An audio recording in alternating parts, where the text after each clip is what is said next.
Yo guys, it's JD here again, back for another video. At last, we are at that time of the month when the newest Dragon Ball Super chapter releases.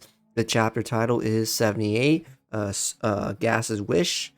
There's a lot of meanings to this chapter title that kind of hints that maybe Gas may not be the strongest as we think. More on that later. But yeah, the chapter was very action packed. There was a lot of cool moments with Goku and Gas. Gas's fighting style is very unique. We'll get to that a little bit later. Um, but yeah, like the Heeters make their wish the second time the Cerulean Dragon Balls are used, and will we see them used again? That is the question. I'm willing to bet that I'm willing to make the bet that they probably will be, and for something very different. More on that later. So with that said, like I said, the chapter title is Gas's Wish, and as you might think, it's solely focusing on the fact that the wish is made, and the wish is made for Gas. But I think there's a double meaning. Um, uh, the title could be interpreted as being a reference to the fact that Gas has a motive for revenge. That's his wish or quote-unquote desire to correct the mistakes of losing to the Saiyan in the past named Bardock, of which was featured last chapter. His failings in the past, of which, like Granola and Vegeta, they both share in the struggle of being trapped by mistakes in their past. Sins, if you will. And I think this is a parallel to show how, all these aliens in the Dragon Ball world, they may come from different walks of life, but they share in similar struggles. Sometimes similar, sometimes tragic. So just the title is possibly cleverly chosen, and I think that's intentional. But anyways, the beginning of the chapter, we see the Heeters find the second Dragon Ball, and they rejoice. However, Mackie receives word that the fighting has stopped and that an old Namekian has arrived, and we, the audience, know this to be Monaito, and based on all the revelations of the past chapter, the Heeters' plan has now been revealed to Goku and company. The truth about the Cerulean attack that has shattered Granola, his fighting resolve, it has shattered everything he has ever defined himself by. Granola has been serving Elec, the man responsible for the death of his people, and his mother Muesli. So Gas suggests killing them all, since they are all drained and they're in a vulnerable state. However, while Mackie agrees and Ellick, says sure, he receives the dragon radar, the dragon spell to summon Tarambo, because there's a password, and he has the ship with the pilot that's capable of making Ellick travel across the planet to recollect the Dragon Balls. And so while Gas, suggests to Ellick that, he's fine the way he is, Ellick reassures Gas, like he's done in past chapters, that, you're strong. However, we just want to make sure nothing bad happens, possibly alluding to what happened in the past, of which we haven't seen yet. The wish is just assurances to give the Heeters the best chance of achieving their goals. So Ellick sends Mackie and Gas off to deal with the Saiyans and Granola, and we get one panel of Ellick's face, which is oddly sinister and revealing. I mean, this is the face of a guy who's going to betray you. Toritaru, Furiyama, it's clear as day in Ellick's face. Like, he's going to make another wish, or he has a plan of his own that he's not told the rest of the Heeter gang. More on that later. So we return to the scene with Granola and Monaito, and Granola, who is, obviously visibly upset and angered by Monaito's deceit. It's a very strong feeling to have and quite justified. Monaito explains how it was the only way to ensure their survival. But meanwhile, the sky goes dark, which immediately is understood by Goku and Vegeta and even Monaito to mean that something is oddly familiar. They know what this means. And then so we transition to Ellick and Tarambo being summoned, and this is another great panel by Toyotaru, and we do not see the wish being made on screen. This is important. The fact that this wish was not shown to us in the same way the wish was shown to Granola tells me that, one, there's condition, and two, maybe the wish is not what we think it is. It could be a twist. So this furthers the idea that maybe Gas and the Heeters do not truly understand Ellic's like real plan, right? Like they think they know what Elec wants. He wants an army. He wants to control the universe through intel and power, right? They want to control Frieza's empire. But did Elec tell them ABC on how to achieve all of that? Like, do they really know what Elec's gonna do? I mean, especially if he wants to be like Frieza, well, what does Frieza do? He betrays you. So there's a lot of hints that Elec is going to betray Gas, Mackie, and Oil, and unfortunately, they don't know that. And even Mackie and Oil, they think that, you know, this wish was made for Gas, and we're gonna come up to finding that out right now. Um, you know, we just don't understand like what Elec wished for, and I think that's really important. However, one thing to know is that the panel was very short. Like the sky turns back to normal very fast. Um, so I think again the condition wasn't shown to us because of an upcoming twist. We know that a power wish or just any wish of a certain magnitude requires a sacrifice possibly, and we know that the wish was made. So the question is, how was it made? Whose life force was used? I think next chapter we may see some like Infinity War stuff where like Oil and Mackie, maybe they begin to age or disappear, sort of like the Thanos snap. Because maybe Elec, you know, because he's a treacherous kind of guy, maybe he used their lifespan and possibly OG-73's to accomplish whatever the first wish was if it was made for Gas. So we transition back to Goku, Vegeta, and Granola, and the sky turns back to normal very fast, like within literally a page or two. And we see a cool transition of Goku and Vegeta now sensing a cool monstrous new key. I like the paneling, the art in the background. It's like that like circular spiral stuff to indicate some kind of like malignant kind of key like showing up. It's very Dragon Ball Z-esque. The art was top notch this chapter. So we see Oil and Mackie show up, incredibly confident that things will go in their favor. We then see some dialogue with Granola, who realized that it was the Heeters who set up the Saiyans to kill him. Mackie responds by saying that it was due to Granola's wishing to be stronger than them, which was not allowed or permitted by their boss, essentially. Right? As I mentioned before in previous videos, Elec and the Heeters are basically the Mafia, right? Granola using the wish was like a goon trying to go rogue or trying to become the next big boss, right? In an organization that demands loyalty and knowing your place, of which Granola doesn't seem to know that, right? They took offense to the fact that Granola went behind their backs, didn't tell them about the Dragon Balls, at least until it was already used for Granola, and so they took that personally. However, let's not forget that Granola was already being considered a threat way back in Chapter 68. When he brought back OG-73, you know, he found out that Frieza was revived, right? And so he freaked out over the resurrection of Frieza, right? So this showed Elec that the power and his obsession for revenge may prove hostile to their plans. Hence, Elec wanting Frieza to quote-unquote ice this guy, right? They wanted Frieza to kill Granola way before the current plan of using the Saiyans to kill Granola. So, like, again, it's very hypocritical, but it just shows that they're just not really all aware of what I think Elec's grand scheme is. So anyways, we are then told that Gas is now the strongest with a cool splash page, right? A really big panel of this super tall, super gassed up, quote unquote Gas, right? It seems the wish was indeed made for him, considering that he physically changed from the wish, of which we don't see on panel. I think next chapter we may see like Gas and the Heeters, they're, you know, traveling through the sky, and then all of a sudden, you know, beams of light surround Gas and he physically aged. I think that'd be a cool panel. We might see that. Yeah, so Gas is physically changed. He's like, actually really fucking tall. Like, he's like Darth Vader size. Like, I think he's taller than Oil, and Oil was already one of the tallest Heeters. So, yeah, so, you know, we see the wish being revealed to Goku and Vegeta, right? Like, they find out that the dragon Tarambo exists, right? They find out that Granola made a wish to be the strongest.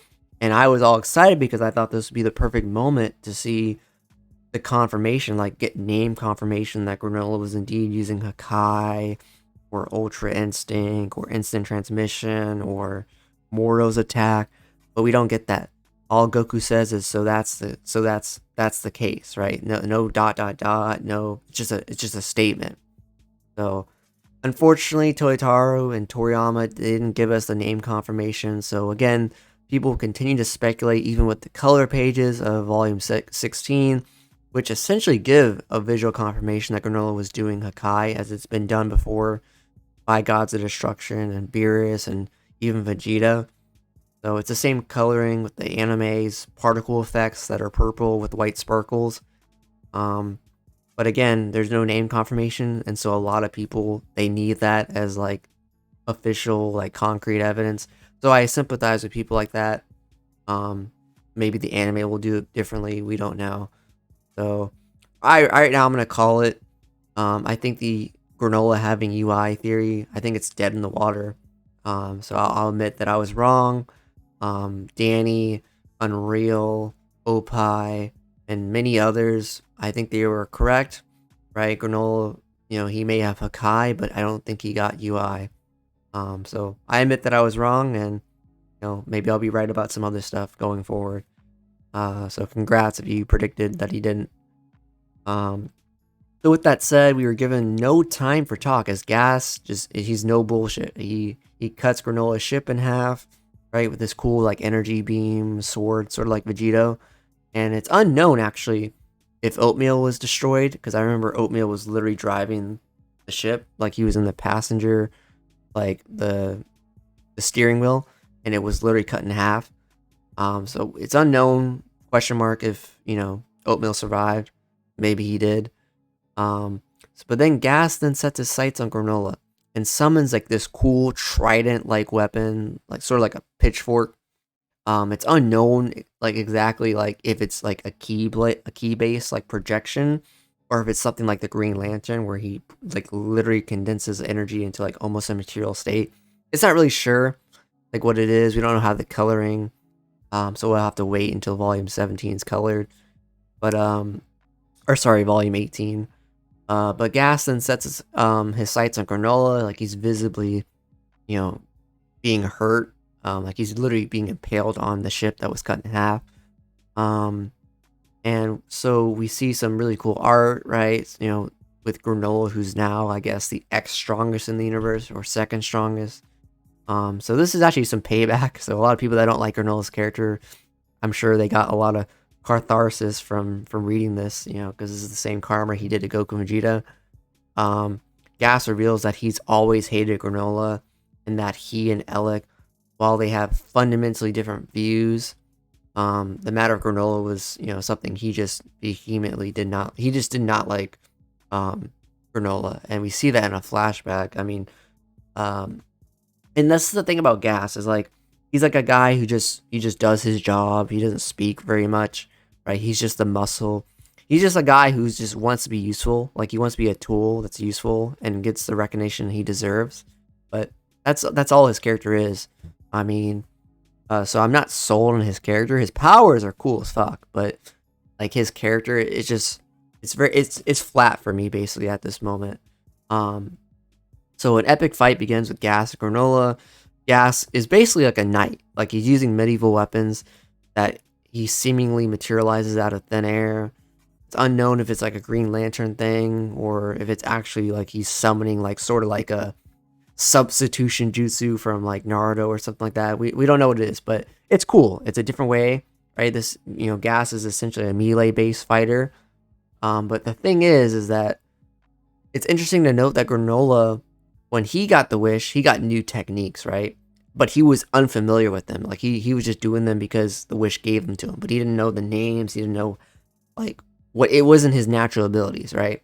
But Gas, like it's quite the opposite. The moves he's using could very well be his own abilities and not necessarily from the wish, which could be important. This could be the reason why we didn't see Bardock versus Gas in the flashback, because it would have shown us that this was his normal abilities, and so therefore maybe Gas is not the strongest. Food for thought. So it just brings into questions of whether Elec, did he really wish for Granola to be the strongest, or did Elec just wish for Gas to have like his potential unlocked, sort of like an Elder Kai or Grand Elder Guru kind of situation, right? So Gas is far stronger, and that's why he aged and stuff, but maybe he's not the strongest in the universe. We could have that kind of situation play out. But even in a weakened state, like Blue Goku, who recovered some stamina due to Monito's partial healing, was able to break gas and material weapons and such. And so most of this like Blue Goku versus gas choreography was pretty good.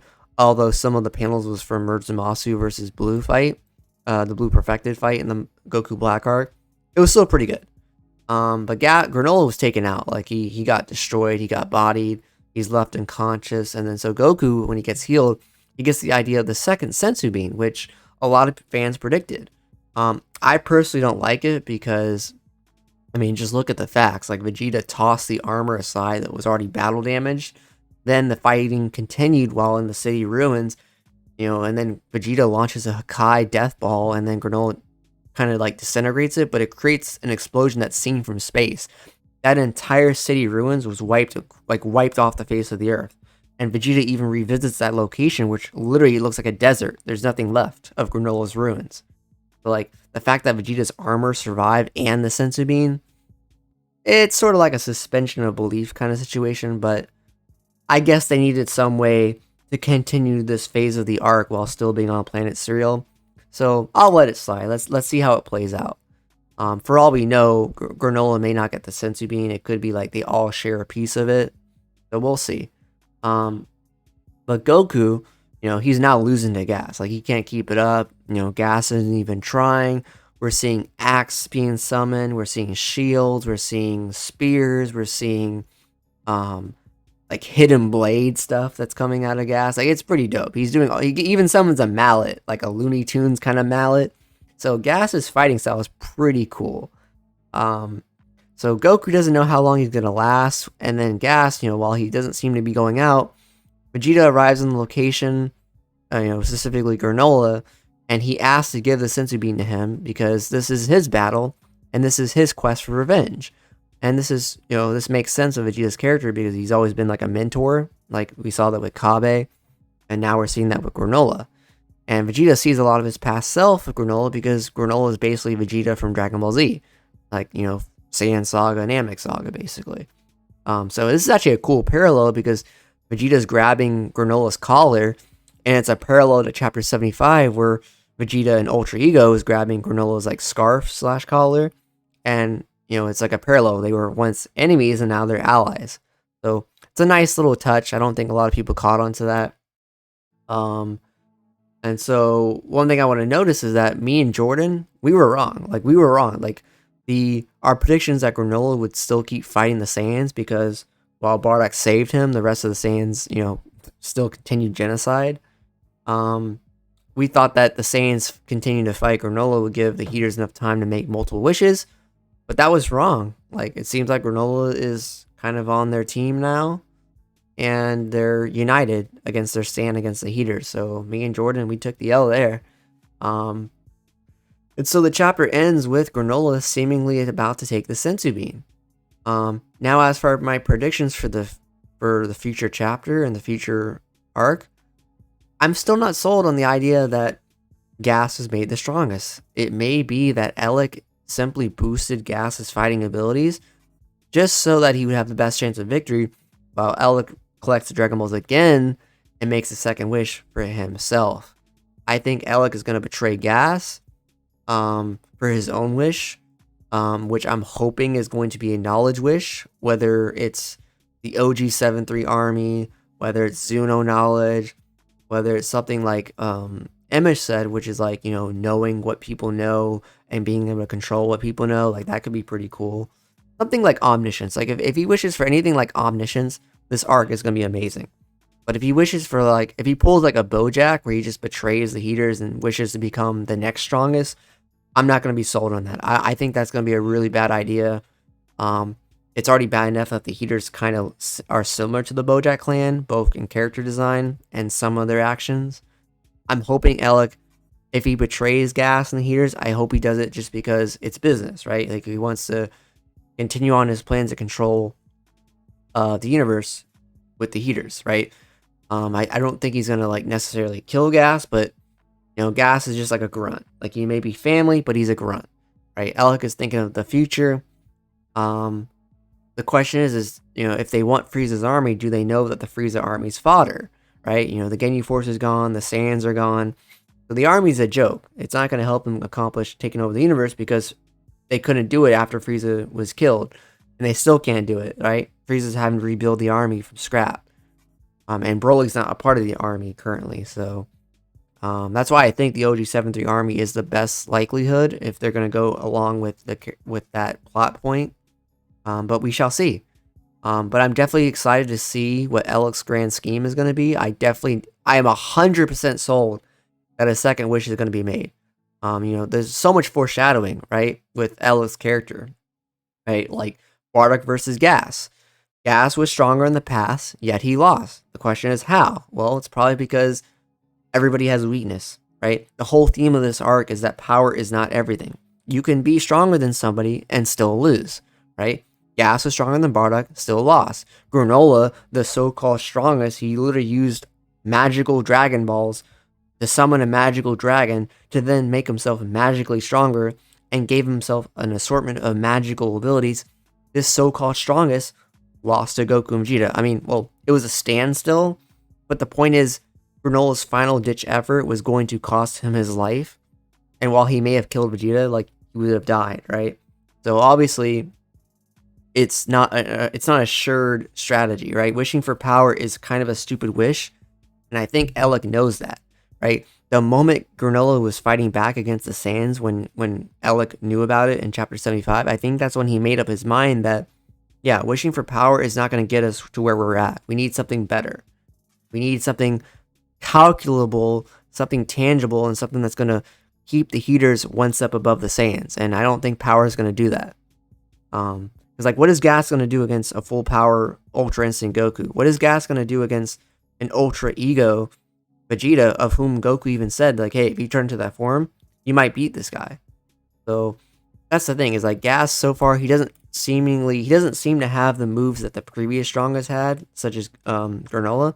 He hasn't done Hakai, he hasn't done the Granola clone, he hasn't done Moro's move. So that's why I'm hesitant to say that he's the strongest, because he hasn't given off the techniques of the people that were the previous strongest yet, right? Because we know Tramo gives you the techniques of the previous strongest. But anyways, as far as the Gas versus Bardock flashback, I think we're going to get that near the end when Gas is about to be defeated by Granola. I totally think Granola is going to beat Gas, because I think Granola is still indeed the strongest in the universe. And I think either Bardock figured out a weakness in the past. Like, I shared this on the Geekdom livestream. It's possible that because this is Toriyama's Bardock, right? And we know that Bardock is like a scientist in that continuity. Maybe he used a artificial moon, right? Like a ki blast to simulate the Blutz waves of a moon to turn into a great ape. And then he got the 10 times power boost to possibly oversee Gas's normal battle power. Or, and this is my own idea, I told Jordan and a few others, what if Monito used the Dragon Balls in a way that was alluded way back in the past, right? Monito says that they are supposed to use Dragon Balls to honor the wishes of good-hearted Namekian warriors, or just good-hearted people, right? Like, sort of like, you know, if you're part of a tribe and you do something courageous or heroic, you get honored by the village or whatever. That's sort of how Dragon Balls are supposed to be used. And so what if Monito, to repay his sense of debt to Bardock for saving him and Granola, they used their Dragon Balls to either give Bardock a power boost against his fight with Gas, or to teleport Bardock off the planet, you know, to safety, because as you know, it's really dangerous. You know, Frieza's about to show up, the Heeters are looking for Bardock and survivors. So that would be pretty cool, because we know in the present, when we are introduced to Monito and Granola's home, there's only one Dragon Ball that Monito was in possession of, when we know he had two during the invasion. So that tells me that he either lost it or that they were used, and I think they were used. Now, as far as Ellick and Gaster's relationship, just know that Ellick kind of doubts Gaster's abilities, right? Like, he obviously they're family, but because of his defeat against the Saiyan Bardock, who, as we know, is a low-class Saiyan warrior, I think Ellick is just a cautious guy. You know, he wants insurances, and that's why he used the Dragon Balls. And I think this is going to come into play because this whole arc has been about like, oh, Gas is the strongest. Gas is so strong. Gas, no one can defeat Gas, and Gas thinks he's the shit. He thinks he can take care of business.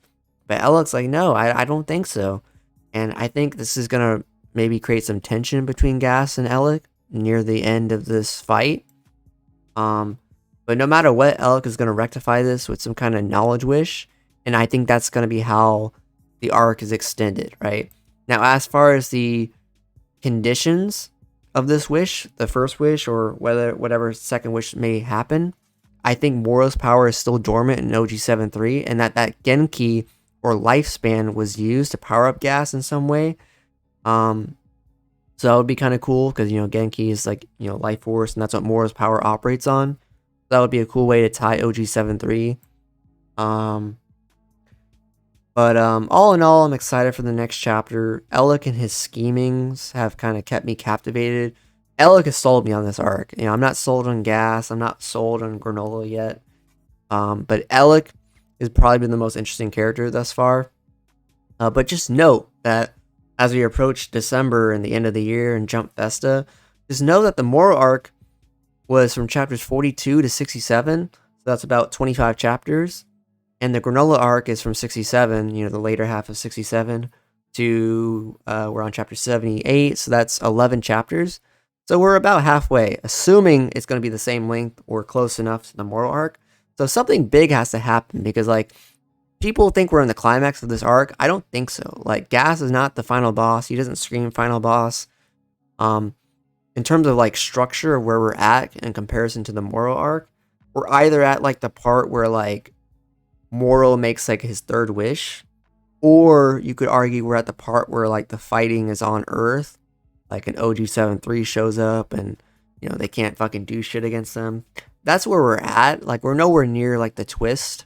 A lot of people think this is the twist. I don't think this is the twist. Whatever Ellick wish is going to be, that's the twist. But I think when Jump Festa comes around and we get the superhero panel and we get a trailer, hopefully a visual promotional poster, maybe even a release date, the release date will tell us whether this arc is going to be short or not, right? Because if the movie's coming out in May, like summertime, then that means that this arc is going to wrap up rather quickly and then tie into the film, like the Tournament of Power tied into the Broly movie. However, if it's a traditional movie release, like with other Dragon Ball films, where it's like in the winter time, like December, then yeah, Ellic's going to make some kind of big wish. Something's going to happen.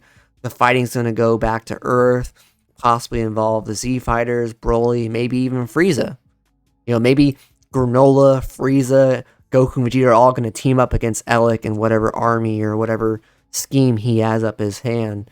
But anyways, that concludes the review. More videos are coming. I hope to make a Ellick second wish prediction video, maybe a collab. I'm going to be making my Dragon Ball superhero Goku, Vegeta, and Broly discussion. It's going to have probably my best art ever. And I might make some more videos later this month. So be sure to like and subscribe if you're enjoying my content and my analysis. Stay safe, stay healthy, and have a great holiday and a Thanksgiving, guys. Thank you for your support. I'll see you again.